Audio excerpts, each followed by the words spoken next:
இறுதிக்குள்ளாக நாம் வந்திருக்கிறோம் அல்லவா? நாளைக்கு ஒரே ஒரு நாள் தான் பாக்கி.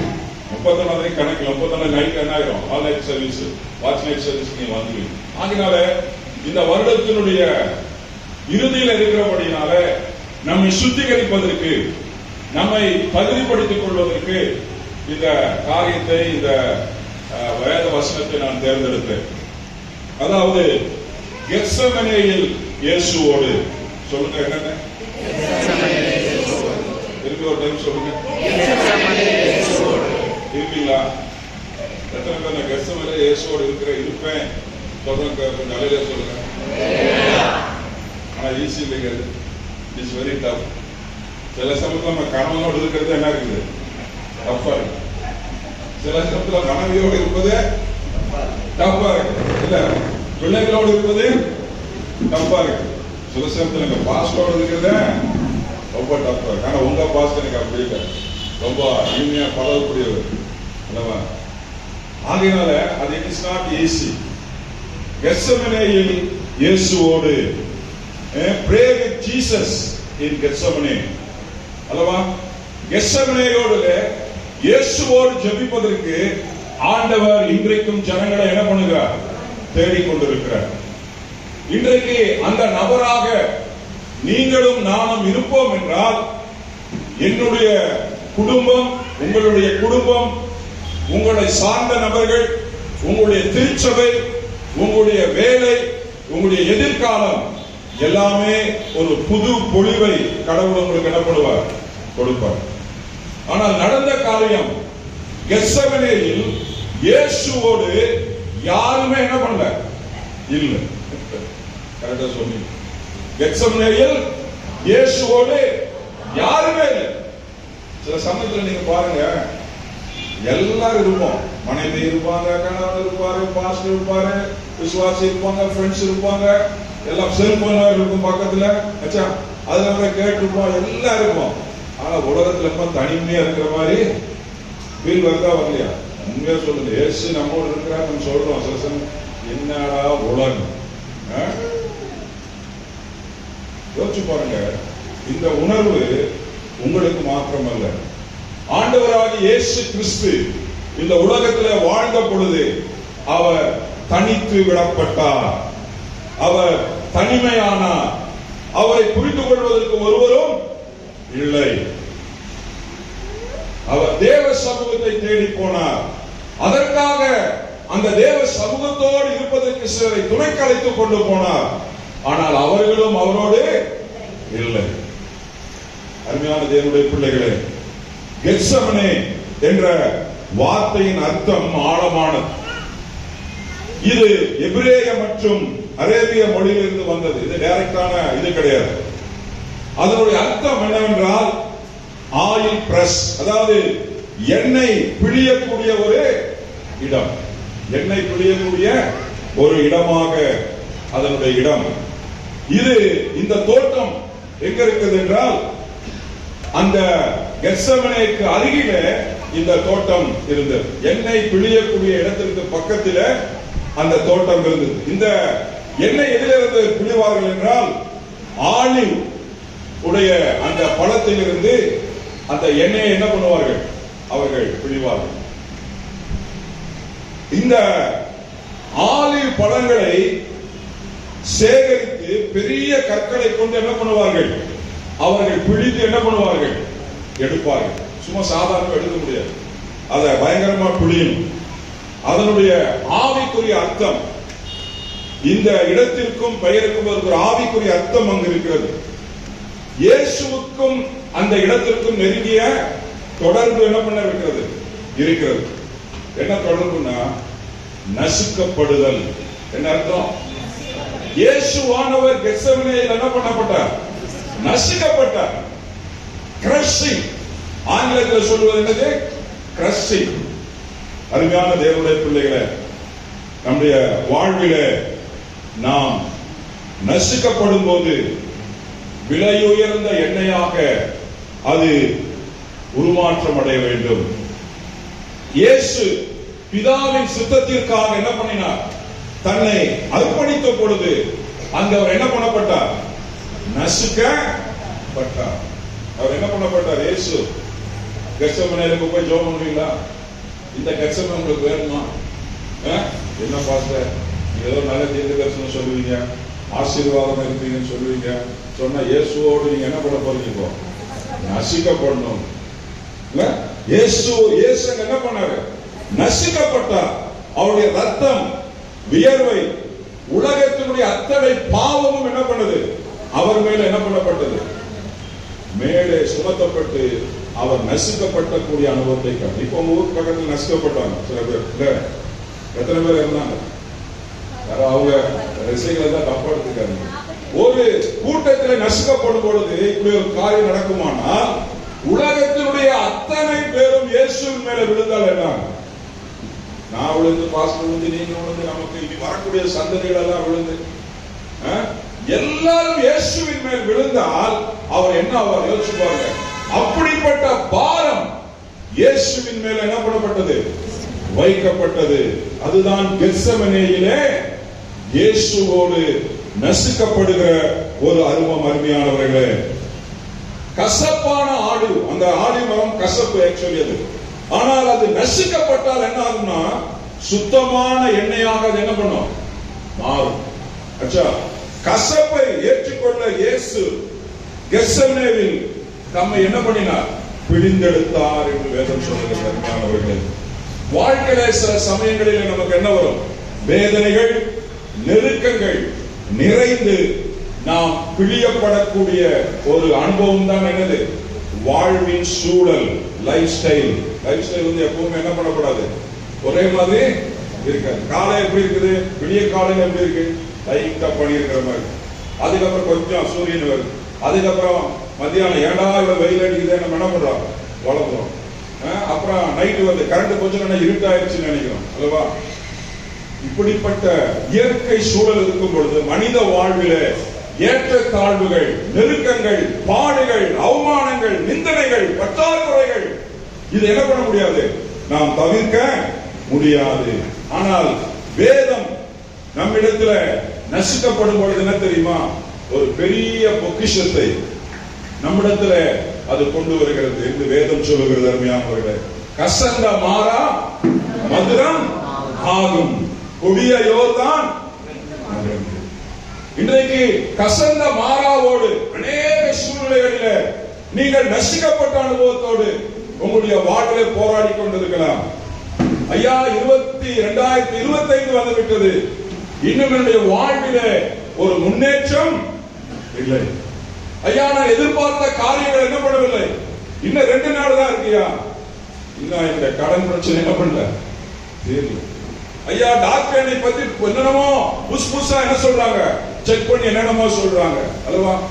எனக்கு ஏற்ற சம்பளம் இல்லை, அலுவலகத்தில் போராட்டம், பொறாமை, என்னை மேலே வர முடியாதபடி அநேக அழுத்தங்கள், நான் நசுங்கி போகிறேன். அருமையான தேவனுடைய பிள்ளைகளே, நீங்கள் செய்ய வேண்டிய ஒரே ஒரு காரியம் என்ன தெரியுமா? முழுமையாக தேவனிடத்தில் என்ன பண்ண வேண்டும்? அர்ப்பணிக்க வேண்டும். So total surrender. இயேசுவை போல கெத்செமனேயிலே, ஆண்டவரே உம்முடைய திரு சித்தத்திற்கு என்னை நான் என்ன பண்ணுகிறேன்? அர்ப்பணிக்கிறேன். என்னை நான் அர்ப்பணிக்கிறேன். எந்த சூழ்நிலையில் நீங்கள் இப்பொழுது கடந்து வந்திருந்தாலும், எந்த பிரச்சனையோடு கடந்து வந்திருந்தாலும், அந்த பிரச்சனை விட்டு விலகி ஓடுவதற்கு பயப்படாதீர்கள். அந்த பிரச்சனையோடு தேவனுடைய சமூகத்தில் உங்களை ஒப்பு கொடுப்பதற்கு ஆண்டவர் உங்களை என்ன பண்ணுகிறார்? கெத்செமனேயிலே ஆண்டவர் முன்மாதிரியா இருக்கிறார். அருமையானவர்களே, இந்த வார்த்தை கெத் என்பது பிரஸ் என்று நான் சொன்னேன், பிழிதல். ஸ்னேம், கெத்செமனே என்பது ஆயில், அதாவது ஊற்றப்பட வேண்டும், பிழியப்பட வேண்டும். வேதத்திலே ஒரு அருமையான தாயார் ஊற்றப்பட்டாள். அவள் சொன்னால் அவன் கணவன் புரிந்து கொள்ளவில்லை, ஊழியக்காரன் அவன் சொன்னான், பைத்தியக்காரி போல நீ என்ன பண்ணுகிறாய்? பிறற்றுகிறாய், மதுவை கொடுத்திருக்கிறாய். டாஸ்மாக் போயிட்டு வந்துட்டியா? நம்ம லோக்கல் லாங்குவேஜ் இல்ல. அந்த அம்மா என்ன சொன்னாங்க? இல்ல, என்னுடைய இருதயத்தை கர்த்தரிடத்தில் என்ன பண்ணினேன்? ஊற்றி விட்டேன். இருதயம் அவ்வளவு சீக்கிரம் ஊற்ற முடியாதுங்க. உங்களுடைய இருதயம், என்னுடைய இருதயம் எப்படிப்படும் தெரியுங்களா? ஸ்ட்ராங். எப்படி? பயங்கர ஸ்ட்ராங். அதெல்லாம் அவ்வளவு சீக்கிரம் இருதயம் என்ன ஆகாது, ஊத்தலாம் முடியாது. ஊத்த முடியுமா அவ்வளவு சீக்கிரம் இருதயத்தை? ஆனா வேதம் சொல்லுகிறது, அந்த அம்மா சொல்றாங்க, நான் என்னுடைய இருதயத்தை கர்த்தரிடத்துல ஊற்றி விட்டேன். வாட் a great prayer அல்லவா? கெத்செமனேல நடந்த சம்பவம் அதுதான். இன்னொருத்துல ஏதாவது ஒரு அம்மா பெண் பிள்ளைகள் அழுவார்கள் ஈஸியா. ஆனால் இங்கு சொல்லப்பட்டிருக்க இன்னொரு காரியம் தாவீது தன்னுடைய சங்கீதத்தில் சொல்லுகிறார், ஜனங்களே நீங்கள் எல்லோரும் கர்த்தரிடத்திலே என்ன பண்ணுங்கள், உங்களுடைய சொல்லுங்க சத்தமா, உங்களுடைய இருதயத்தை ஊற்றி விடுங்கள். சொல்ல முடியுமா? ஒரு ஆண் மகன் சொல்லுகிறான், அவன் அந்த வழியில கடந்து போயிருக்கிறான், நான் கர்த்தரிடத்தில் இருதயத்தை என்ன பண்ணினேன், ஊற்றினேன். அருமையான சகோதரனே சகோதரியே, உன்னை நசிக்கக்கூடிய, பாடுபடுத்தக்கூடிய, உன்னை அவமானப்படுத்தக்கூடிய, உன்னை நெருக்குகிற அநேக சூழ்நிலைகள் இன்றைக்கு எதற்கு தெரியுமா? நீ தேவ சமூகத்தில் உன்னுடைய இருதயத்தை என்ன பண்ண வேண்டும், ஊற்ற வேண்டும். யாரிடத்தில் ஊற்றிக் கொண்டிருக்கிறார்? கண்ணிடத்தில் ஊற்றி ஊற்றி என்ன ஆயிடுச்சு, அவருக்கு சலிப்பு வந்துச்சு. ஆமா, போதும் மாட்டேன், நிறுத்து, புலம்புறத நிறுத்து. அதுமே கணவன் என்ன பண்ணுவார், சில சமயத்துல வைஃப் கிட்ட புலம்பிட்டே இருப்பார். வைஃப் சொல்ற ஒரு காரியம் என்ன தெரியுங்களா, ஐயா நானாங்கிறதுனால அவங்க கூட என்ன பண்றீங்க, இந்த புலம்பெல்லாம் கேட்டு இத்தனை நாள் உங்களோட வாழ்க்கை நடத்திட்டு இருக்கிற வேற ஒரு ஆளா இருந்தா என்ன பண்ணிருப்பா, என்னைக்கும் என்ன பண்ணிருப்பா, சாகா வாங்கிட்டு போயிருக்கேன். அவ்வளவு சகித்து தன்மையோடு என்ன பண்ணிருக்கிறேன் உன்னோட வாழ்க்கையை.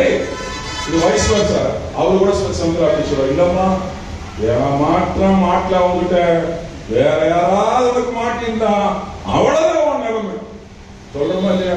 சொல்லாட்டி கூட மனசுல சொல்லுவீங்க, கர்த்தருக்கு சோத்திரம். நடக்குதா இல்லையா? வீட்டுல இருதயத்தை நாம் எங்க ஊற்றுகிறோம்? அருமையானவர்களே, உங்களுடைய இருதயம் உடைக்கப்பட வேண்டும். உங்களுடைய இருதயம் உடைக்கப்படும் பொழுது அங்கு தேவன் அந்த இருதயத்துல கிரியை செய்வார். உங்களுடைய இருதயத்தை அவர் பரிசுத்தப்படுத்துவார். உங்களுடைய இருதயத்தை சதையான இருதயமாய், புதிய இருதயமாய், அவரை அறிந்து கொள்ளக்கூடிய இருதயமாய் அவர் உங்களை என்ன பண்ணுவார், மாற்றுவார். வேதத்துல ஒரு வசனம், அருமையான வசனம் என்ன தெரியுங்களா சொல்லிருக்கு, இன்றைக்கு உங்களை நீங்கள் என்ன பண்ணுங்க, பரிசுத்தப்படுத்திக் கொள்ளுங்கள், நாளை உங்களுக்கு என்ன பண்ணுவேன், அற்புதத்தை செய்வேன். அர்த்தம் என்ன தெரியுங்களா? என்னுடைய இருதயம் மகா திருக்குள்ளது, அதை பரிசுத்தப்படுத்தணும்னா அதை என்ன பண்ணுவோம், தங்கத்தை என்ன பண்ணுவாங்க, அதை புடப்படுவாங்க. அதே மாதிரி வைரத்தை என்ன பண்ணுவாங்க, புடவிடுவாங்க. வேதத்துல சொல்லப்படுகிறது, விலையேறப்பட்ட விசுவாசம் என்ன பண்ணப்படுகிறது, சோதிக்கப்படும் பொழுது நீங்க என்ன பண்ணணும், சோர்ந்து போய் அப்படியே விழுந்து சபை வேண்டாம், பிரசங்கம் வேண்டாம், போய் போய் என்ன கண்டிச்சு விட்டுட்டு நம்ம என்ன பண்ணிருக்கோம், பழையபடி என்ன பண்ணிருக்கோம், நல்லா இருந்தா அப்படி என்ன பண்ணிடலாம் இருந்தாங்க. அப்படியே ஏதாவது சொல்லுது இல்லைங்க. விசுவாசத்திற்காக நாம் என்ன பண்ண வேண்டும், போராட வேண்டும். அருமையானவர்களே, இந்த நாளிலே மத்தேயு சுவிசேஷம் 26ஆம் அதிகாரம் 36-46 வசனத்துல இயேசு கெத்செமனேயிலே ஜெபித்த ஜெபம் இருக்கிறது. அருமையானவர்களே, இந்த வருடத்துடைய கடைசியில் நீங்கள் வந்திருக்கிறீர்கள். இதை நீங்கள் இந்த வருடத்தோடு நிறுத்திவிடக் கூடாது. இதை நீங்கள் மனதிலே, இருதயத்தை ஆழத்திலே நீங்கள் பதித்து வைத்துக் கொள்ளுங்கள். இது உங்களுக்கு ஆசீர்வாதமாக இருக்கும். அருமையானவர்களே, இங்கு சொல்லப்பட்டிருக்கிற ஒரு காரியம் பாருங்க, 36வது வசனத்தை யாராவது வாசிங்க.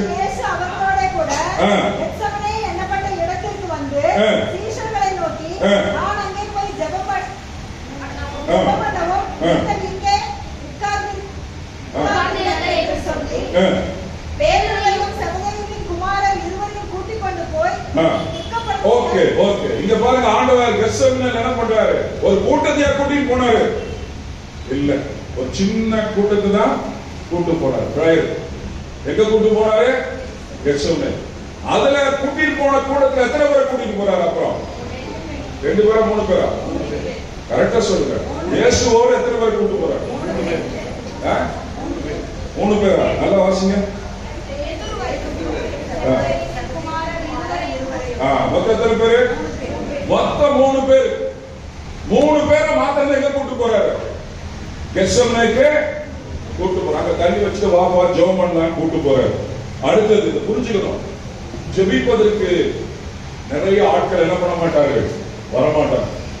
சபைக்கு ஜெபம் கொடுத்துங்க. ஆனா உங்க சபை பரவாயில்ல, ஜெபிக்கிற சபை இருக்கு, விசுவாசிக்கிற கர்த்தருடைய சபையை வருத்திக்க பண்ணுவார், பெருக பண்ணுவார். பெரிய காரியங்களை நம்முடைய வாழ்க்கையில உங்களுடைய திருச்சபையில் ஆண்டவர் என்ன பண்ணுவார்? நிறைவேற்றுவார். உங்கள் ஜெபிக்கும் பொழுது நீங்கள் உங்களுடைய குடும்பம், உங்களுடைய சபை ஆசீர்வதிக்கப்படும். அருமையானவர்களே, அங்கு ஜெபிப்பதற்கு அவர் 3 பேர் என்ன பண்ணுகிறார்? கூட்டிக் கொண்டு போகிறார். ஆண்டவரோடு ஜெபிப்பதற்கு நிறைய ஆட்கள் இல்ல. நீங்களும் உட்கார்ந்து ஜெபிக்கலாம், எல்லாத்தையும் ஜெபிக்கலாம். நீங்க இயேசுவோடு சேர்ந்து ஜெபிக்கிறீர்களா? இயேசுவும் நீங்களும் என்று சொல்லி ஜெபிக்கிறீர்களா? சபையில ஜெபிக்கிறது வேற. அதுக்கே சில சமயம் நமக்கு என்ன இருக்கு? கஷ்டமாயிருக்கு இல்லவா? உங்க வீட்டுல கணவன் மனைவி எத்தனை பேர்? கணவன் மனைவி 2 பேர், பிள்ளைங்க இருப்பாங்க. அப்புறம் ஒரு ஆள் யார் இருப்பான்? பிள்ளைங்க இருப்பாங்க இல்ல. அப்புறம் யார் இருப்பாங்க? கூட கூட யார் இருந்தா போதும்? கணவன் மனைவி, அப்புறம் எஸ் பிள்ளைங்க, இல்ல யாராவது விசுவாசி, இல்ல பாஸ்டர் அல்லவா? நான் ஊருக்கு ஆரம்பிக்கும் போது நான் உட்கார்ந்து ஜெபிக்கும் போது யாரும் இல்ல, பிரசங்கம் பண்றதுக்கு யாரும் இல்லை. என் ஒய்ஃபு, என் பொண்ணு, இன்னொரு பையன் வச்சுங்களா, ஒரு 2+1 3 பேர். அதோட நான் அவ்வளவுதான். உட்காந்து ஜெபம் பண்ணிட்டு போக வேண்டியது வர வேண்டியது யாரும் கேட்க மாட்டாங்க. ஆனா 4ஆவது வட்டத்துல நாங்கள் பிரசங்கம் பண்ணிட்டு கேட்கறது காலையில் வெறும் பாட்டு மட்டும் பாடிட்டு ஜெபம் பண்ணிட்டு போனோம். ஆண்டவரே ஆத்மாக்களை கூட, ஆத்மாக்களை கூட ஆண்டவர் கிருபையினால தெரியாத பாஷையை பழகி அங்கு பல சபைகளை பாஸ்டர் சொன்னது போல அங்கு போய் பாஷைகளை பழகி கட்ட, அது வில்லேஜ்ல அநேக ஆத்மாக்களை கர்த்தர் என்ன பண்ணினார்? கொடுத்தார். இன்னொரு நாள் அதுக்கு விளக்கமா நான் OHP போட்டு நான் உங்களுக்கு காமிக்கிறேன். எதுக்கு சொல்கிறேன் என்றால், ஜெபிப்பதற்கு திரளான ஜனங்கள் தேவையில்லை, உங்களுடைய குடும்பமே போதும். நல்ல ஞாபகத்தில் வச்சுக்கணும். 2+1 இல்ல 3+1 இந்த 4 பேர் இருந்தா ரொம்ப சந்தோஷம். ஆக்சுவலா அடுத்தது இங்க சொல்லப்பட்டிருக்கிறது 37வது வசனத்தை வாசிங்கள்.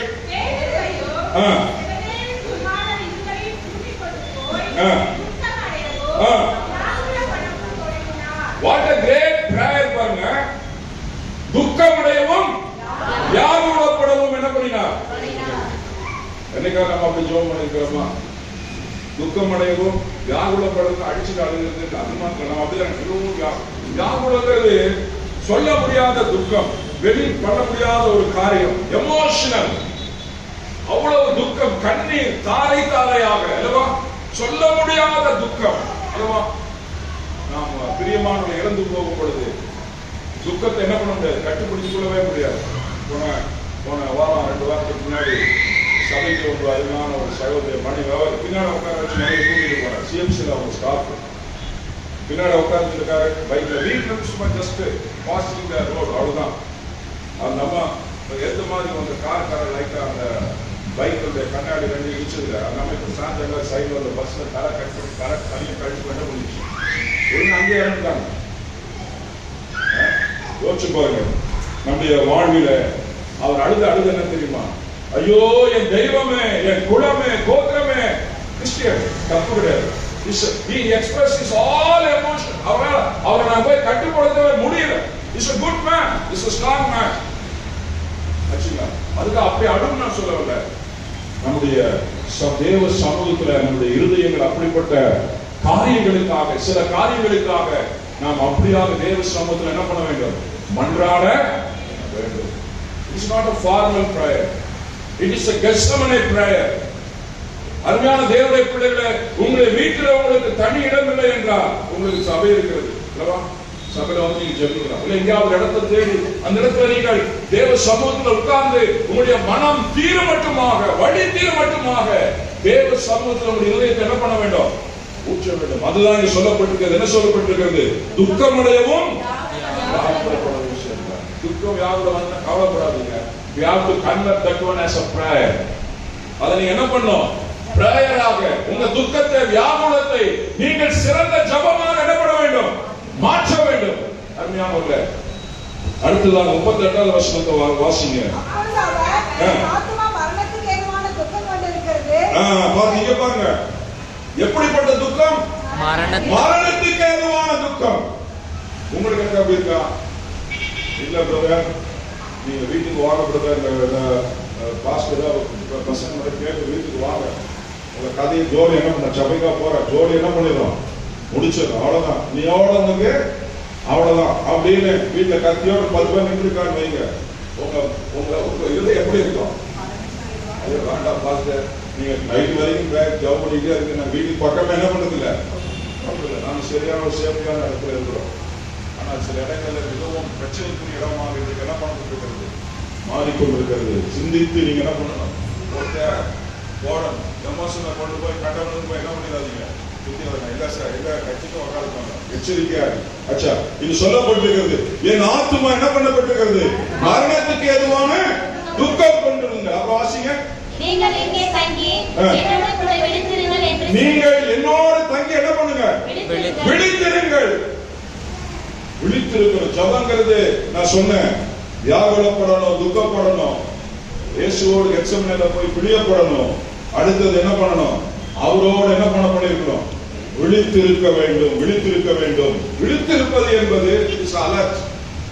வேதத்தில் அநேக விழித்திருங்கள் சொல்லப்பட்டிருக்கிற டைம் இல்ல.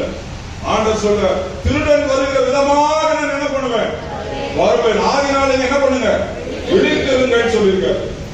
உங்களுடைய பரலோக ராஜ்யத்துக்கு போகும்போது பிதாவின் முன்பாய் இருப்பதற்கு, பாத்திரமா இருப்பதற்கு நீங்க எப்படிப்பட்டதா இருக்கணும், விழித்திருக்கணும் சொல்லப்பட்டிருக்கிறது. அருமையானவர்களே, உன் ஆத்துமா அறிவில்லாமல் இருப்பது நல்லதல்ல. இன்றைக்கு உன் ஆத்துமா எடுக்கப்பட்டு போனார், நீ எங்கே இருப்பா, நான் விழித்திருக்க வேண்டும்.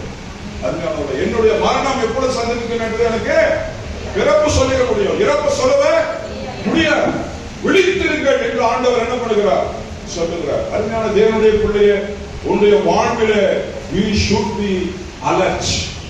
நீ எப்பவுமே கிறிஸ்துவ வாழ்விலே நீ அலர்ட்டாக இருக்கணும். உன்னுடைய வாழ்விலே நடக்கிற சில பிரச்சனைகளை பார்க்கும் பொழுது சோர்ந்து போய்விடக்கூடாது.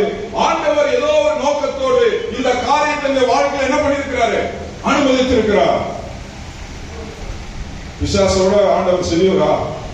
வேதம் என்ன சொல்லுது, உலகத்தில் இருக்கிறவனை காட்டிலும் உன்னிலே இருக்கிறவர் பெரியவர். அதான் விழித்திருக்கிறது. வரட்டும், என்னதான் வரட்டும், நான் என்ன பண்ணிக்கிறேன் பார்த்துக்கிறேன். ஆனா இந்த ஆளுக பண்ண காரியம் என்ன பண்ணல, விழித்திருக்கல. 39 வசனத்தை வாசிங்க. சற்று அப்புறம் போய் முகங்குப்புற விழுந்து, என் பிதாவே, இந்த பாத்திரம் என்னை விட்டு நீங்க கூடுமானால் நீங்கும்படி செய்யும், ஆகிலும் என் சித்தத்தின்படி அல்ல, உம்முடைய சித்தத்தின்படியே ஆகக்கடவது என்று ஜெபம் பண்ணினார். அழுத்தம், விழிக்கப்படுதல். ஆண்டவருடைய வசனம் அவர் சொல்றாரு, எப்படி சொல்றாரு, இந்த பாத்திரம் என்னை விட்டு படிப்படியா வராரு, படிப்படியா அவர் வராரு. ஐயோ, இதெல்லாம் தாங்கிக்கவே முடியும்.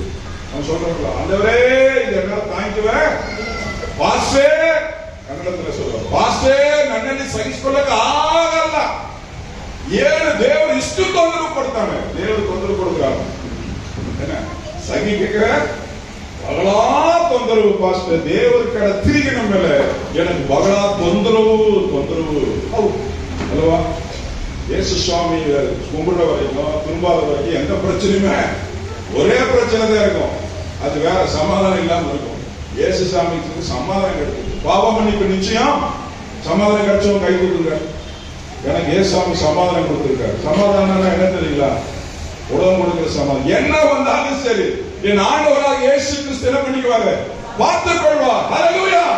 யெகோவா ஈரே, ஆபிரகாமின் தேவன் சொல்லுகிறார். ஆபிரகாம் சொல்றாரு, மகனை பார்த்து, ஏய் கவலைப்படாத, அப்ப ஆட்டுக்குட்டியை கடவுள் பார்த்துக் கொள்வார். யெகோவா ஈரே. அருமையான சகோதரனே சகோதரியே, உன்னை தேவன் உன்னுடைய குடும்பத்தை பார்த்துக் கொள்ளக்கூடிய தெய்வமாக இருக்கிறார். கலங்காதே, திகையாதே, தேவன் சொல்லுகிறார். அதுதான் சமாதானம். நாளைக்கு தலையே வெட்ட போறான்னா கூட சமாதானம் வெட்டுப்பாங்க. இப்ப வெட்டினா எங்க போறேன், எத்தனை பேர் விசுவாசம் இருக்கு சொல்லுங்க. இன்னைக்கு வெட்டினா பரவாயில்ல போறோம். அதே சொல்லுங்க. Good pastor, you trying very nice people. அச்சா, இதுதான். அச்சா, இந்த பாத்திரம் நீங்க கூடுமானால் நீங்க என் சித்தம் அல்ல உம்மும் சித்தப்படி. ஜெபம் என்ன தெரியுங்களா, என்னுடைய சித்தம் அல்ல ஆண்டவரே, இந்த காரியம் எல்லாம், இந்த பிரச்சனைகள் எல்லாம், போராட்டங்கள் வருது ஆண்டவரே, ஆனால் உம்முடைய சித்தம் என்ற வாழ்க்கையில என்ன பண்ணணும். பாஸ்டர் அருமையா ஒரு வாசனை சொன்னார். இதான் தீர்க்கதரிசி, ப்ராஃபட். சபை நடத்துறது சாதாரண காரியம் இல்லை. ப்ராஃபட் சொல்றது ஈஸி. எல்லாம் தலைக்காய் வச்சு ஒரு கூட்டத்தில் சொல்லி அனுப்புவாங்க. வாரம் வாரம் உங்க பாஸ்டர் பண்ணணும், உங்க முகத்தை பார்க்கணும். நீ பார்க்கணும் உங்க முகத்தை ஏதாவது சொல்லிட்டு போக முடியுமா? வாழ்க்கை யதார்த்தத்தை புரிந்து கொள்ள வேண்டும். ஆண்டவர் உங்களோடு கூட என்ன பண்ணுகிறார்? அவர் என்ன சொல்றார்? பலன் கொண்டு திடமுள்ளதாயிரு. நீ போகும் இடமெல்லாம் தேவநாயகத்தில் என்ன பண்ணுவார்? உன்னோடு கூட வருவார். என் சித்தம் அல்ல உன் சித்தம் செய்ய எனக்கு என்ன பண்ண இந்த பாத்திரத்தை உங்க சித்தம் இருந்தா நீங்க ஆண்டவர், இல்லைன்னா இந்த துன்பம் எத்தனை பேர் ஜோம் பண்ணுங்க. ஐயா இதெல்லாம் வித்தியாசமா போதனையா இருக்குது. துன்பம் எல்லாம் போனோம் சொல்றவங்க கேட்டுங்க. உங்க துன்பம், உங்களுடைய நெருக்கம், பாடு மறைமுகமான ஆசீர்வாதம். மாறும். ஹல்லேலூயா. அது நிரந்தரம் அல்ல. ஹல்லேலூயா. சிலுவை அடிக்கப்பட்டது, அவர் மரிக்கப்பட்டார், உயிர்த்தெழுதலின் தெய்வம் எழுப்பப்பட்டார். ஹல்லேலூயா. இயேசு மரித்தவர் அல்ல. உங்களுடைய துக்கங்கள் முடிவதற்கு நேரங்கள் உண்டு. அருமையானவர்களே, இங்கு வேதம் சொல்லுகிறது, இங்கு சொல்லப்பட்டிருக்கிறது, தேவ சித்தம் என்னுடைய கஷ்டம் அல்ல. கடந்த காலத்தில் தேவ சித்தம் தவறிவிட்ட காரணங்கள் என்ன யோசிச்சு பாருங்க. வருடத்தின் இறுதியில வந்திருக்கிறோம். சில வேளைகளில நாம் தேவ சித்தத்தை சில வேளை என்ன பண்ணிருக்கிறோம்? தவற விட்டிருக்கிறோம். ஒருவேளை அறியாமல் தவற விடுவது வேறு, நாம் பூர்ணர்கள் அல்ல. ஆனால் தெரிந்து ஞாயிற்றுக்கிழமை எழுந்திருக்கணும் சர்ச்சில். ஒருவேளை வேலை இருக்கு, டியூட்டி இருக்குது, உடம்பு சரியில்லை, ஒரு தவிர்க்க முடியாத காரியம், இட் இஸ் எக்ஸெப்ஷனல், அதுக்கான ஆண்டவருக்கு தெரியும். ஆனா சும்மா உட்கார்ந்துட்டு என்ன டிவி பார்த்துட்டு செல்போன் நோண்டிட்டு டைமை வேஸ்ட் பண்ணிட்டு பைபிள் படிக்காம சும்மா தேவையில்லாத காரியத்தை நம்ம செஞ்சுட்டு இருக்கோமானால் அது என்ன சித்தம்? தேவ சித்தமா? இல்ல, பிசாசின் சித்தம். நாம சில வேளைகளில் தேவ சித்தத்தை செய்யவில்லை என்றால் பிசாசின் சித்தத்தை என்ன பண்ணுவோம்? செய்வோம். எச்சரிக்கையா இருக்கு. ஆண்டவர் சொல்றாரு பாருங்க, பிசாசு என்ன பண்றாங்க? என்னுடைய சித்தத்தை என்ன பண்ணணும்? நீ செய்யணும். என்ன சித்தம்? உனக்கு இந்த பிரச்சனையில வரக்கூடாதுப்பா, ஒரு வார்த்தை பேசு, உன்னை என்ன பண்ணுவாரு? உங்க பிதா தூக்கிட்டு போயிட்டாங்க, அழகா சொகுசா வச்சுக்கோ. நீ ஏன் கஷ்டப்படுற? God knows what agony he is going to face. எப்படிப்பட்ட கடினமான பாடுகளை அவர் எதிர்நோக்குவார் என்பது அவருடைய இருதயத்துக்குள்ளாக பாய்ந்தது. அருமையானவர்களே, அப்பதான் சொல்றாரு, இந்த பாத்திரம் நீங்க கூடுமானால். அருமையானவர்களே, இந்த ஜபத்தை நீங்க நல்லா புரிஞ்சுக்கணும். உங்களுடைய குடும்பங்களில நம்முடைய வாழ்க்கையில வருகிற போராட்டங்களை கண்டு சோர்ந்து போகக்கூடாது. தேவ சமூகத்துல அது தேவ சித்தத்துக்கு ஒப்புப்படுத்தி நாம் ஜபிக்க வேண்டும். அருமையானவர்களே, நாம் தேவ சித்தத்தை செய்கிறோமா? நான் என்னுடைய சுய சித்தத்தை செய்திருக்கேன். இந்த வருடத்துல நீங்க போய் அறிக்கையிடுங்க. தேவ சமூகத்துல ஒப்பு கொடுங்க. என்னென்ன வார்த்தையை பேசிருக்கேன், எப்படியெல்லாம் நடந்திருக்கிறேன், எப்படியெல்லாம் கடவுளை நான் இது பண்ணிருக்கிறேன். அல்லவா? 40வது வசனத்தை வாசிங்க. 40வது வந்து 40வது வசனத்தை வந்து அவர்கள் இப்படி பண்ணுகிறதை கண்டு பேதுருவை நோக்கி, நீங்கள் 1 மணி நேரமாவது என்னோட கூட விழித்திருக்க கூடாதா? இங்க பாருங்க, அடுத்த 40வது வசனத்துல சொல்லப்பட்டிருக்கு. 1 மணி நேரமாவது அங்க என்ன நடந்துட்டு இருக்குதாங்க? அங்க யாரு இருக்காங்க? சீஷர்களோடு சீஷர்கள் என்ன பண்ணாங்க? நித்திரை பண்ணாங்க. அதனால புரிந்து கொள்ள வேண்டிய ஒரு காரியம் இருக்குங்க. We want fellowship. இயேசுநாதருக்கு ஒரு fellowship தேவைப்படுச்சு. அவரோட ஜெபம் பண்றதுக்கு ஒரு fellowship. நீங்க கிறிஸ்துவ வாழ்க்கை இண்டிபெண்டன்டாக தனிப்பட்ட முறையில வாழவே முடியாது. யாராவது ஒரு ஆளாவது என்ன பண்ணணும்? உங்களோட இணைந்து இருக்கணும். அப்பதான் வேதம் சொல்றது, 2 பேர் 3 பேர் நாமத்தினால எங்க கூடி இருக்கிறார்களோ அவர்கள் மத்தியில் என்ன பண்ணுவேன்? இருப்பேன். அதுதான் சபை. சபை உங்களுக்கு யாரும் இல்ல. சபையில் யாராவது விசுவாசியோடு இல்ல பாஸ்டரோடு இல்ல திருச்சபையோடு சபையோடு சேர்ந்து நீங்க வந்து அந்த ஐக்கியத்துல அந்த ஃபெலோஷிப்பை விட்டுவிடக் கூடாது. அப்போஸ்தலர் சொல்லப்பட்டிருக்க அவர்கள் அப்பம் பிடிப்பதிலும் ஜெபம் பண்ணுவதிலும் உறுதியாய் தரித்திருந்தார்கள். It is a fellowship. ஜெபம் என்பது என்ன? ஐக்கியம். அல்லேலூயா. இயேசுவோடு என்ன பண்றீங்க நீங்க? ஐக்கியம் கொள்ள ஆண்டவர் கெத்செமனேல அறிக்கிறார். அருமையானவர்களே, ஆனால் அவர்கள் துக்கத்தினால என்ன பண்ணார்கள்? அவர்கள் அதை புரிந்து கொள்ளவில்லை. அவர்கள் தூங்கி போனார்கள். இதை குறித்து லூக்கா 22:44-45 சொல்றது. கிரீனா சொல்ற யாருக்கு வாசிங்க? லூக்கா 22:45 சீக்கிரம் வாசிங்க.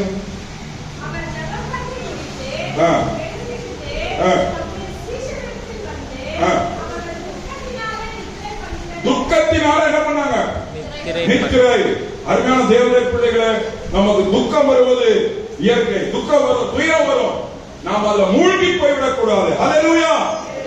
உங்களை அழிக்கக்கூடிய துக்கம் இன்றைக்கு இருக்கலாம். ஐயா, நான் அமர்ந்து போகிறேன், அலைகள் மேலே எழும்புகிறது, கடல் அலைகள் எழும்புகிறது. பேதுரு சொல்றான், நீரேயானால் நான் நடந்து வரேன் ஆண்டவரே. நடந்து வந்தான், நடுவில் திடீர் மயந்து உள்ள போய் என்ன பண்றாரு? ஐயோ, காற்றும் புயலும். ரெண்டு காரியம் சொல்ற, ஒரு இடத்துல படகுல சொல்ற, காற்றும் புயல் போய் போட்டு ஆட்டுற, நீ பாட்டுக்கு ஆண்டவரை தூங்கிட்டு இருக்கிறீங்களே. ஆண்டவர் சொன்னார், காற்றையும் கடலையும் அதட்டினார். அருமையான தேவனுடைய பிள்ளையே, உன்னுடைய துக்கத்தை குறித்து துக்கத்திலே மூழ்கி போகக்கூடாது. அங்கே நீ விசுவாசத்தை என்ன பண்ண வேண்டும்? செயல்படுத்த வேண்டும். ஹல்லேலூயா. இயேசுவை நோக்கி நீ பார்க்க வேண்டும், சோர்ந்து போகாதபடி பார்க்க வேண்டும். அவரை பார்த்த முகங்கள் வெட்டப்படவில்லை. இவர்கள் என்ன பண்ணிட்டாங்க? எல்லாத்தையும் விட்டான், தேவசத்துக்கா எல்லாத்தையும் விட்டுட்டான், பிடிக்கப்படுறது விட்டான், இன்னைக்கு ஓடுறதை விட்டுட்டான், தேவ சித்தமாக பார்க்கறது விட்டுட்டான், எல்லாம் விட்டுட்டு அவனுக்கு என்ன ஆயிடுச்சு? இதெல்லாம் நமக்கு தேவையான சொல்லி என்ன பண்ணான்?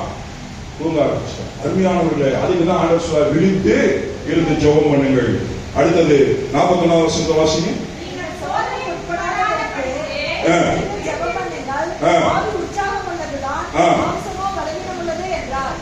இந்த முக்கியமான காரியம், அந்த கடைசி காரியம், சோதனைக்கு உட்படாமல் நீங்க என்ன பண்ணுங்க? ஜெபம் பண்ணுங்கள். ஆவி உற்சாகம் உள்ளது, மாம்சம் என்னது? நம்ம பாட்டு பாடலாம், பாஸ்டர் பாடினாரு, அது ஆராதனை பாடும்போது நமக்கு உற்சாகம் வந்துச்சா இல்லையா? எவ்வளவோ நம்ம டயர்ட் இருக்குது, அவரு பயங்கர டயர்ட்ல இருக்காரு. அவர் கூட இருக்கா, நான் வரப்பட்ட அவர் கூட ரொம்ப நேரம் அழுதுட்டாரு, தூங்க விடுறாரு, போடுறாரு. அதுக்கப்புறம் ஆச்சா அவ்வளவு டயர்ட். ஆனாலும் பாடும் பொழுது, நாம் ஆண்டவரை ஆராதிக்கும் பொழுது நமக்குள்ளாக என்ன வருது? ஒரு உற்சாகம், ஒரு தேவ பிரசன்னம். அதுக்கு தான் சபையில் ஆராதிக்க வர, வீட்டில் அப்படி ஆராதிக்க முடியாது. ஆச்சா, நல்லா புரிஞ்சுக்கணும் நினைக்கிறேன். ஆச்சா, இங்கே சொல்லப்பட்டிருக்கிறது, நாம் என்ன பண்ணப்படுகிறோம்? ஆவிய உற்சாகத்தோடு காணப்பட வேண்டும். அங்கு சொல்லப்பட்டது, அவர்கள் மாம்சத்தில் பலவீனர்களாய் இருந்தார்கள், ஆவியில உற்சாகமாய் இருந்தது அசதியாய். ரோமர்ல சொல்லப்பட்டிருக்கிறது 12:12 வீட்டுல படிச்சு பாருங்க. அசதியா இராமல் ஜாக்கிரதையா இருக்கணும். அசதி. அடுத்தது ஆவியில என்ன பண்ணணும்? அனல். ஆவியில அனல் என்ன எடுக்கிறீங்களா? talk with God, walk with God, hear with God. ஹல்லேலூயா. அதான் ஆவியில அனல். walk with God, walk with spirit, talk with spirit, hear with spirit. ஹல்லேலூயா. ஒவ்வொரு நாளும் தேவ பிரசன்னத்துல சபையில நிரப்பி இங்கேயே விட்டுட்டு போயிடக்கூடாது. இன்னைக்கு பெரிய கவுண்டர் அட்டாக் என்ன தெரியுங்களா? எல்லாம் நீ பசங்க எல்லாம் பண்றாங்க, பாவம் நிரப்புறாங்க, வீட்டுல வந்தா பக்கத்துல வந்தா என்ன இல்ல சாட்சி இல்ல. கல்யாணம் it is a gift, but at the same time it's a fruit. Hallelujah. Fruit, we have to expose our fruit, then people will touch. Hallelujah. Their heart will change. அல்லவா? உங்க வாழ்க்கையில் அது காணப்பட வேண்டும். அங்கதான் சொல்லப்பட்டிருக்கிறது, ஆவியில நீங்க என்ன பண்ணணும்? அனலா இருக்கணும். அவர் அதை சொல்லப்பட்டிருக்க, நம்பிக்கையில சந்தோஷம், உபத்திரத்தில் பொறுமை. அதை சொல்லப்பட்டிருக்கிறது கடைசியா, ஜபத்தில உறுதியாய் தரித்திருங்கள் என்பது சொல்ற பாருங்க. நல்லா புரிஞ்சுக்கணும், இந்த காரியத்தை நீங்க புரிஞ்சுக்கணும் சார். அது தமிழ் வேர்ட்ல அது கிடையாது. ஆக்சுவலா அதுக்கு அர்த்தம் கிரீக் வேர்ட்ல என்ன தெரியுங்களா அர்த்தம்? அது வித்தியாசமான ஒரு அர்த்தம் இருக்குது. அதாவது உறுதி என்பது எப்படி தெரியுங்களா இருக்கணும்? அந்த உறுதி சொல்லப்பட்டிருக்கிற காரியம் என்னன்னா விடாமுயற்சி. அதாவது பெர்சிஸ்டன்ஸ் என்று சொல்லுவாங்க ஆங்கிலத்தில். எனக்கு கன்னடா தமிழ்நாடு இருந்ததுனால கன்னடா தமிழ் இருந்ததுனால கலந்து வரதுனால தான் கொஞ்சம் பார்த்து பேச வேண்டியது. பெர்சிஸ்டன்ஸ், அதாவது விடாமுயற்சி. நாம தொடர்ந்து என்ன பண்ணணும்? உறுதியா தரித்து இருக்கிறது என்னது? தொடர்ந்து ஆண்டவர்கிட்ட என்ன பண்ணணும்? போயிட்டே இருக்குது. அச்சா, அங்க வேதத்துல சொல்லப்பட்டிருக்கிறது, ஒரு விதவை என்ன பண்ணலாம்? அவர் போய் என்ன பண்ணலாம்? அந்த அவன் பெரிய பயங்கர மோசமான ஆளு போட்டான அலர்ட் என்னாச்சு? ரொம்ப அலர்ட்டா தொலைஞ்சு போ அப்படின்னு சொல்லி என்ன பண்ணிட்டாங்க? God is expecting that. ஹல்லேலூயா. தொடர்ந்து நீங்க உங்களுடைய ஜெபத்தை என்ன பண்ணிடக்கூடாது? நிறுத்தக்கூடாது. அதான் சொல்லப்பட்டிருக்கு. அது மாத்திரமல்ல, அங்க சொல்லப்பட்டிருக்கிறது என்னவென்றால், இன்னொரு காரியம், உங்க காரியம் நடக்கிற வரைக்கும் நீங்க விடாம என்ன பண்ணிருக்கணும்? ஆண்டவரை பற்றிக்கொள்ளணும். கிடைக்கும் வரையிலும் பற்றிக்கொள்ள வேண்டும். அருமையானவர்களே, அது மாத்திரம் நீங்க சொல்லப்பட்டிருக்கிறது, ஒரு போர் வீரன் விழிப்போடு காத்திருக்கிறது. இப்ப பார் வந்துச்சு, விஜிலண்டா இருக்கும். எப்ப எந்த எதிரி எப்ப வராங்க அவன் தூங்கவே மாட்டான். அவன் ஏதோ நடக்கும் அதை எதிர்பார்த்துட்டு இருப்பான், ரொம்ப வாட்ச் பண்ணிட்டு இருப்பான். இப்படிப்பட்ட ஒரு மனோநிலை உங்களுக்கு என்ன பண்ணப்பட்டிருக்கணும்? நம்முடைய வாழ்க்கையில காணப்பட வேண்டும். வருமான அருமையானவர்களே, அது மாத்திரமல்ல, அங்க சொல்லப்பட்டிருக்கிறது ஹோல்டிங் இன் தி ட்ரையல்ஸ். அதாவது என்ன பண்ண, உபத்திரவத்தை என்ன பண்ணுங்கள், பிடித்துக் கொள்ளுங்கள். உபத்திரவத்தை என்ன பண்ணணுமா, பிடித்துக் கொள்ளணும். உபத்திரத்தை கண்டு ஓடிடக்கூடாது. நம்ம பண்ற தப்பு என்ன தெரியுங்களா? உபத்திரம் வந்தோடனே ஜபத்தை என்ன பண்ணிடுவோம், விட்டுருவோம். உபத்திரம் வந்தோடனே ஜபத்தை நாம் விட்டு விடுவோம். அருமையானவர்களே, அருமையான தேவ பிள்ளைகளே, இதுதான் நம்ம ஜபத்தை என்ன பண்றது, தரித்திருக்கக்கூடிய ஒரு காரியம். அருமையானவர்களே, இந்த மாணவர்கள் ஒரு காரியத்தை நான் சொல்லி முடிக்கிறேன். கடைசியாக ஆண்டவர் சொன்ன ஒரு காரியம் என்ன தெரியுங்களா? அவர் 43வது வசனத்தை வாசிங்க. 43வது வசனத்தை 44வது வசனம் முடிக்கிறேன். அவர் திரும்ப வந்தபோது அவர்கள் மறுபடியும் நித்திரை பண்ணுகிறது. திரும்பி நம்ம ஆளு என்ன பண்ணிட்டாங்க, நித்திரை அடைஞ்சுட்டாங்க. அவ்வளவு பிரச்சனை. அச்சா, அடுத்தது அவர்களுடைய கண்கள் மிகுந்த நித்திரை மயக்கம் அடைந்திருந்தது. அவர் மறுபடியும் அவர்களை விட்டு போய் மூன்றாம் தரமும் அந்த வார்த்தைகளையே சொல்லி ஜெபம் பண்ணினார். பின்பு அவர் தம்முடைய சீசர்களிடத்தில் வந்து, இனி நித்திரை பண்ணி இளைப்பாருங்கள், இதோ மனுஷகுமாரன் பாவிகளுடைய கைகளில் ஒப்புக் கொடுக்கப்படுகிற வேலை வந்தது. பாருங்க, இங்க வந்து பாருங்க, நல்லா நீங்க புரிஞ்சுக்கணும். நீங்க வேதத்தை நல்லா வாசிக்கணும். வேதத்தை வாசிக்க விசுவாசம் என்ன ஆகும், பெருகும். விசுவாசம் வந்து வேதத்தை வாசிக்கணும், தியானிக்கணும். சபையில வந்து நீங்க நல்ல செய்தியை கேட்டு போடணும். அல்லேலூயா. நீங்க சொல்லப்பட்டிருக்கிற காரியம் பாருங்க. அவன் சொல்லுகிறான், ஆண்டவர் சொல்ல வாரம் என்ன பண்ணுவோம். அதுக்கப்புறம் ஆண்டவர் என்ன பண்ணல, ஜெபம் பண்ணல. அவருக்கு தெரிஞ்சிச்சு நம்மள முடிக்க போறாங்க, கதை முடிக்க போறாங்க. என்ன நடந்ததுன்னா அதான் டீடைல் இல்ல, ஒரே ஒரு வார்த்தை சொல்றேன் பாருங்க. இதே வாசனம் நான் லூக்கா 22:46 வாசிங்க. லூக்கா 22:46 வாசிங்க. இல்ல 45 வாசிங்க. அவர் ஜெபம் பண்ணி 42 வாசிங்க. அவர் மிகவும் வியாகுலப்பட்டு பாருங்க, வியாகுலப்பட்டு அதிக ஊக்கத்தோடு ஜெபம் பண்ணினார். அவருடைய வேர்வை அடுத்து 41 வாசிங்க. அவர்களை விட்டு கல்லெறி தூரம் போய் முழங்கால் படியிட்டு, பிதாவே உமக்கு சித்தமானால் இந்த பாத்திரம் என்னை விட்டு நீங்கும்படி செய்யும். ஆயினும் என்னுடைய சித்தத்தின்படி அல்ல, உம்முடைய சித்தத்தின்படியே ஆகக்கடவது என்று ஜெபம் பண்ணினார். அப்பொழுது வானத்திலிருந்து ஒரு தூதன் தோன்றி அவரை பலப்படுத்தினார். அவரை என்ன பண்ணினார், பலப்படுத்தினார். That is the prayer. Hallelujah. ஜெபம் பண்ணும் பொழுது உங்களுக்கு நடக்கக்கூடிய காரியத்துல உடனே அற்புதம் நடக்காது. சில சமயத்துல உடனே அதிசயம் நடக்காது, உடனே பெரிய காரியம் நடக்காது. உங்களை ஆண்டவர் பலப்படுத்துவார். ஹalleluya. You want that one? உங்களுக்கு பலம் வேணுமா, அற்புதம் வேணுமா? உண்மையா சொல்லுங்க. கை தூக்கி எனக்கு அற்புதத்தை தவிர ஆண்டவருடைய பலம் வேணும். எத்தனை கை தூக்கி சொல்லுங்க. ஹalleluya சொல்லுங்க. நீங்க தேவனுடைய சீஷர்கள். நீங்க கெத்செமனே ஜெபிக்கிறதுக்கு தகுதி உள்ள ஆள். அச்சா, தேவ சமூகத்தில் ஜெபிக்கும் பொழுது அங்க நடந்த ஒரு காரியம், இயேசுவை தேவன் வந்து பலப்படுத்தினார். ஹalleluya. என்ன செஞ்சிருப்பாரு, அவர் பேசியிருப்பார். பேசுறதுக்கு பயப்படாத, நீ 3ஆம் நாள் எழுந்திருப்பார். இந்த பாடுகள் பத்தி கவலைப்படாத, நீ தைரியமா இரு. ஆண்டவருக்கு எல்லாம் என்ன போச்சு பாருங்க, புறப்பு போல என்னமோ. அதுக்கப்புறம் என்ன பண்ணல, பிரேயரை பண்ணல. அருமையான தேவனுடைய பிள்ளைகளே, ஜெபிக்கும் மனிதன் எதையும் என்ன பண்ணுவான், ஃபேஸ் பண்ணுவான்.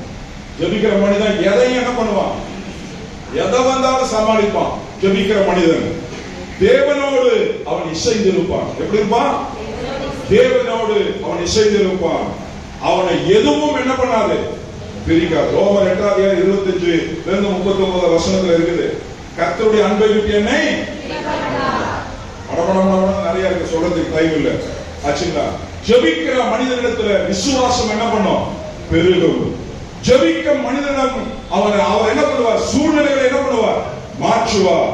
ஜெபிக்கும் மனிதன் அவனை மாற்றுவார். ஒருவேளை சூழ்நிலை மாறாவிட்டால், அற்புதம் நடக்காவிட்டால், அவளை தேவன் என்ன பண்ணுவார், மாற்றுவார். ஆச்சுங்களா? அது மாத்திரமல்ல, அற்புதம் செய்வார். அப்படி இல்லைன்னா நிச்சயம் ஒரு அற்புதத்தை ஆண்டவர் என்ன பண்ணுவார். இதெல்லாம் நான் சொல்றதுக்கு நிறைய காரியம் இருக்கு, இல்லஸ்ட்ரேஷனுக்கு டைம் இல்லை. அற்புதம் செய்வார். இல்லை என்றால் தேவ பலனினால் அவனை என்ன பண்ணுவார், தாங்குவார். ஹல்லேலூயா. எலியாவை என்ன பண்ணாரு, சோர்ந்து போயிட்டான். எல்லாம் பெரிய ப்ராபசி எல்லாம் சொன்னான். தொலைச்சு போடுவான்னு ஒரு படிச்சு சொன்னா என்ன பண்ணிட்டான்? படிச்சு தப்பு எடுத்துங்க, அந்த அம்மா அப்படிப்பட்டாள், நீங்க நல்ல நல்ல குடும்ப பெண்கள் சாரி அப்படி யூஸ் பண்ணாங்க. அதை போட்டுருக்கு. அவ முக மோசமான ஆளு. என்ன பண்ணிட்டா? ஒரு ஆம்பளை என்ன பண்ணிட்டா? பெரிய ஆளு தீர்க்கதரிசியை மிரட்டி விட்டா. சரி ஆக வீட்டுல மிரட்டுறதுக்கு விசாரிச்சு எல்லாம் வேண்டாம், வெயிட்டான அம்மா இருந்தாலே போதும். என்ன பண்ணிடுவாரு அவரு? பயந்து என்ன பண்ணிடுவாரு? முண்டக்காரன் துணியக்காரன் என்ன பண்ணிடுவாரு? வந்துருவாரு, pastor pastor pastor Soman pastor. என்ன பாஸ்டர்? எங்க வீட்டுக்கார அம்மாவுக்கு நீங்க அதிகமா என்ன பண்ணணும்? இவர் பண்ணவே மாட்டாரு. என்ன இவர் பண்ணவே மாட்டாரு. சபையில நான் அனந்த இங்க சபையில நடந்த அந்த அசுதா இருக்காங்க பாஸ்டர், அவர் வந்து பேர் மணி. பார்க்கறதுக்கு பயங்கரமா இருப்பாரு. பார்க்க 10 பேர் தூக்கிடுவாரு. வந்து அழுங்க, பாஸ்டர் என்னையா நீங்க சரியா ஜெபிக்க மாட்டேங்கிறீங்க பாஸ்டர். என்னையா ஜெபிக்க மாட்டேங்கிறீங்க சொல்லுப்பா அப்படின்னா, மனைவிதான் நீங்க அதிகமா ஜெபிக்கவே மாட்டேங்கிறீங்க, அவளோட சேர்ந்து நீங்க என்ன பண்றீங்க? எனக்கு எதிராக ஜெபிக்கிறீங்க பாஸ்டர். சொல்றது கொடுங்க. எதையும் தாங்கும் இதயத்தை ஆண்டவர் என்ன பண்ணுவாரு? தருவார். ஜெபிக்கிறவர் என்ன பண்ணுவார்? யாருக்கு அந்த இதயத்தை கொடுத்தாரு? யோபு என்ன பண்ணார்? கர்த்தர் கொடுத்தார், கர்த்தர் எடுத்தார். அது மாத்திரமல்ல, எல்லாவற்றையும் ஜெபிக்கிறவனுக்கு நன்மையாக மாற்றுவார். இன்னைக்கு உங்களுக்கு தீமை நடந்து கொண்டிருக்காரு. அநேக காரியங்கள் நீங்க நினைத்த காரியம் கைகூடி வரல, எல்லாம் தீமையா நடக்குது. எரேமியா வாழ்க்கையில அவன் சொல்றான், இதோ உங்களுக்கு தீமை அல்ல, அந்த தீமைகளை என்ன பண்ணுவேன்? நான் நினைத்திருக்கிற நினைவுகள் நன்மைக்கான நினைவுகள், உங்கள் மேல் வைத்திருக்கிற நினைவுகள் என்னல்ல, தீமைக்கானவைகள் அல்ல. யாரு? Is a prophet. அவர் ஜெபிக்கிற மனிதன். தேவ ஜனங்களை பார்த்து சொல்லுகிறார், அந்த தீர்க்கதரிசி சொல்லுகிறார், நான் உங்களை பார்த்து சொல்லுகிறேன், தேவன் உங்கள் மேல் நினைத்திருக்கிற நினைவுகள் தீமை அல்ல. remove your guiltiness. உங்களுடைய வாழ்க்கையில் இருக்கிற கதை திரை எதனோ உங்களை பிசாசு குற்றம் சாட்டி கொண்டிருக்கிறான். மகளே மகனே, ஐயோ இந்த காலத்தில் நீ சரியில்லை, ஐயோ இந்த காலத்தில் விழுந்து போயிட்ட, இந்த காலத்தில் இப்படி இருக்கிற, நீ ஜெபிக்கிற, நீ ஒண்ணுக்கு உதவாதக்கிற. ஆமா, உதவாத கரை தான் ஆண்டவர் உதவும் கரமாய் உதவும் கரையாய் மாற்றுவார். அல்லேலூயா. அவர் சொல்லுகிறார், எல்லாவற்றையும் எனக்கு என்ன பண்ணுவார்? நன்மையாக. யார் சொன்னாரு? நீங்களோ எனக்கு தீமை செய்து. யாரே சொல்றது? பரவாயில்ல, வந்துருக்கு. பரவாயில்ல, பைபிள் நல்லா படியும். உங்களுக்கு எதுவுமே தீமை கிடையாதுங்க. உங்களுக்கு எவ்வளவு தீமை வருதோ வட்டியும் முதலும் போட்டு ஆண்டவர் என்ன பண்ணுவாரு? கொஞ்சம் டெஸ்ட் பண்ணணும்ல, கொஞ்சம் டெஸ்டும் பண்ணணும் அல்லவா? ஆனா ஒரு காரியத்தை நான் சொல்ல மறந்துட்டேன். இயேசுவுக்காக அது சொல்றாரு, 1 மணி நேரமாவது நீங்கள் என்னோடு இருக்க கூடாது. Minimum balance, minimum balance. உங்க வாழ்வில நீங்க எத்தனை பேர் ஆண்டவரை ஏற்றுக்கொண்டிருக்கீங்க எனக்கு தெரியாது. கர்த்தராகிய இயேசு கிறிஸ்துவை சொந்த ரட்சகராக நீங்க ஏற்றுக்கொள்ளாமல் நீங்க ஆராதிப்பீர்கள் என்றால், இயேசு கிறிஸ்துவை நீங்கள் சொந்த ரட்சகராக, சொந்த ரட்சகர் என்றால் என்ன? உங்களுடைய பாவங்கள் மன்னிக்கப்பட்டு என்கிற நிச்சயம் உங்களுக்கு இருக்கணும். இன்றைக்கு மரித்தால் நான் பரலோகத்துக்கு போவேன் என்ற நிச்சயம் இருக்கணும். ஆண்டவருடைய பாவத்தை மன்னித்திருக்கிறார், நான் ஆண்டவருடைய பிள்ளை என்கிற நிச்சயம் இருக்கணும். ஆண்டவர் என்னோடு கூட இருக்கிறார் என்ற தைரியம் இருக்கணும். இயேசுவின் ரத்தத்தினாலே நான் கழுவப்பட்டேன், இதோ இயேசுவின் ரத்த கோட்டைக்குள்ளாக நான் இருக்கிறேன் என்ற தைரியம் உனக்கு இருக்கணும். அதுதான் ரட்சிப்பு. அல்லேலூயா. ஐயா எனக்கு வீடு கொடுத்துட்டாரு, ஐயா நான் நோய் சுகமாயிருச்சு, ஐயா எனக்கு ஒரு வேலை கிடைச்சது. It is not a salvation. எது கிடைச்சாலும் கிடைக்காட்டி உங்களுக்கு கொடுத்திருக்கிற ஒரு காரியம் என்ன தெரியுங்களா? ரட்சிப்பு. அல்லேலூயா. தாவீது சொல்லுகிறான், என்ன சொல்லுகிறான் கேட்டா, கர்த்தரை எனக்கு முன்பாக நான் என்ன பண்ணிருக்கிறேன்? வைத்திருக்கிறேன். நான் என்ன பண்ணுவதில்லை, அசைக்கப்படுவதில்லை. அருமையானவர்களே, இயேசுவுக்கு 1 மணி நேரம் நீங்கள் ஜெபித்திருக்கிறீர்களா இந்த வருடத்துல? நீங்க யோசிச்சு பாருங்க. 1 மணி நேரம் ஜெபிக்காத விசுவாசி விசுவாசிய அல்ல. அவர் யாரு? அவிசுவாசி. பாச சொன்ன கோபம். எங்க விசுவாசியை பத்தி இப்ப உங்களை சொல்ல, பொதுவா சொல்ற. ஜெபிக்காத 1 மணி நேரம் நீங்க ஜெபிக்கலைன்னா you are not a believer. ஊழியக்காரன் நான் ஒரு 2 மணி நேரம் 3 மணி நேரம் ஜெபிக்கலைன்னா I am not a servant of God. Hallelujah. அருமையானவர்களே, வார்த்தையோடு சொல்லுகிறேன், இதெல்லாம் உங்களுக்கு இவ்வளவு தூரம் செய்யறதுக்கு காரணம் என்னங்களா? நீங்க ஜெப வீரனாய் இந்த வருடத்துல நீங்கள் உங்களை ஒப்புக் கொடுங்கள். அருமையானவர்களே, அதிக ஜெபம் அதிக வல்லமையை தரும், குறைந்த ஜெபம் குறைந்த வல்லமையை தரும், இடைவிடாத தபம் தேவ பலனை தரும், காத்திருக்கிற ஜெபம் காணாத காரியத்தை உங்களுக்கு என்ன பண்ணும்? செய்யும். அருமையானவர்களே, இந்த நாளிலே நாம் கண்களை மூடி ஆண்டவர் நோக்கி பார்த்து தேவனுக்கு ஒப்பு கொடுப்போமா? அருமையான தேவனுடைய பிள்ளைகளை அநேக காரியங்களை பேசுங்க, அதெல்லாம் நீங்க மனசுல வச்சிருக்கீங்க எனக்கு தெரியாது. ஆச்சா, கண்களை மூடுவோமா? ஒரே ஒரு காரியம் நான் சொல்லி முடிக்கிறேன். 3 மணி நேரமாவது நீங்க என்ன பண்ணணும்? ஜெபிக்கணும், விழித்திருக்கணும், தேவ சித்தத்துக்காக உங்களை ஒப்பு கொடுக்கணும். நீங்க பிடிக்கப்படும் பொழுது, அதை கிரஷ் பண்ணும் பொழுது, உங்களை ஆண்டவர் உடைக்கும் பொழுது, தேவ சித்தத்துக்கு நீங்க என்ன பண்ணணும்? ஒப்பு கொடுக்கணும். தேவ பலனினாலே நீங்க நிரப்பப்படணும். தேவ ஆவியினாலே அனலா இருக்கணும். ஆவி பெறது பெருசு கிடையாது. You please understand. ஆவியை பெறுவது பெருசு இல்ல. நீங்க ஆவியில என்ன பண்ணிருக்கணும்? அனலா இருக்க வேண்டும். ஹalleluya. நான் கண்களை மூடுவோமா? ஹalleluya, ஹalleluya, ஹalleluya, ஹalleluya, ஹalleluya, ஹalleluya. நாம் ஜெபிப்போம். நம்ம ஒப்பு கொடுப்போம். ஆண்டவரே, 1 மணி நேரம் நான் ஜெபிக்காம இருக்க மாட்டேன். ஆண்டவரே, 1 மணி நேரம் ஜெபிக்கணும்னா நீங்க 1 மணி நேரமோ half an hour நீங்க வேதத்தை வாசிக்கணும். ஹalleluya. ரெண்டு சைமல்டேனியஸா நடக்கும். Minimum balance. இன்னைக்கு நீங்க ரெஸ்ட் எடுங்க. அடுத்த வருடம் பாருங்க, உங்க வாழ்க்கை மாறலினா என்கிட்ட வந்து கேளுங்க. எதாவது மாறல நான் கண்களை மூடி ஜெபம் பண்ணுவோம். ஹalleluya, ஹalleluya.